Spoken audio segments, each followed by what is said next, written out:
Because we take on that man scaffolding through pressure, then we need a blowout. Now for me, it was drinking from 14.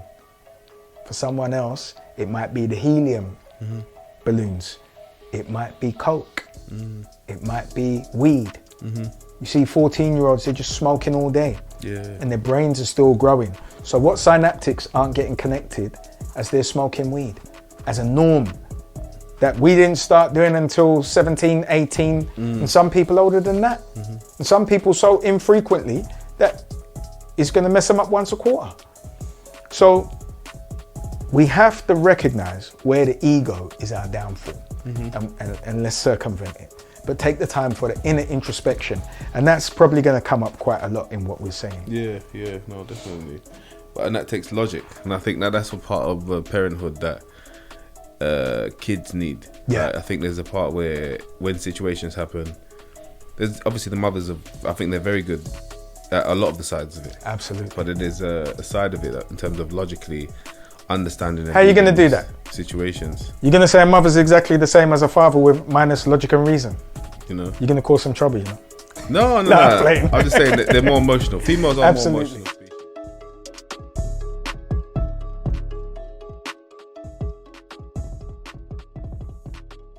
Society seems to be over fathers, but children definitely aren't. I think about this on the trajectory of my journey as full-time father, being in the house, waking up my son, bathing him, making him food, playing with him, working from home, running him out so he was tired, and then seeing my clients, knowing the schedule that he was going to wake up, to being an out-of-the-house father when me and his mum split up. Where do we change and how much do we have to evolve? So in this conversation, I'm going to give you a little bit of my journey. First was the bitterness of not being with his mum, because we all go through this. So we have empathy when we're hearing men tearing down women now. It's understandable. What we didn't have necessarily were those communities when I went through that. I went through it in solace. And when I moved out, I lived in the basement of my shop for 6 weeks and met Lucifer in a bottle and actually dealt with all of the beginning of that to come to the place where I am now in my finite wisdoms to share with you. I created a routine where I used to get up at 5 o'clock in the morning before I was on my feet to go to the house, wash my son, dress him, make him breakfast and take him to school from his mum's. I did that for a period of 3 years before we took him out of school and homeschooled him. Now, within this process, I built up such a strict discipline of getting up at 5 o'clock.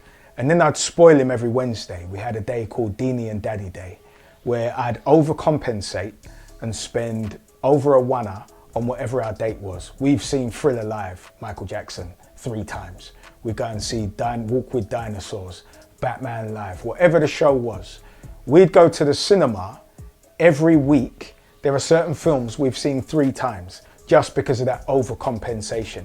And it's a stage until you start to see the child turn when you say no. And then they get an entitlement and you realizing that spoiled milk is just spoiled. So what me and the voice behind the camera are going to explore today is why the children and why society shouldn't really be over fathers, because we're as necessary as mothers and a completely different dynamic and component that no woman is capable of bringing, because this is another narrative that we hear. I'm a mother and a father. Well, I can't be a father and a mother because I'm no type of mother. I don't have that spiritual makeup inside. And for our sisters, you don't have the man's spiritual makeup inside. So for the Father's Day cards you're receiving, they're unwarranted. Any more than I could receive a Mother's Day card, or even the best mother or father could get both. So within this, where do fathers live in society today?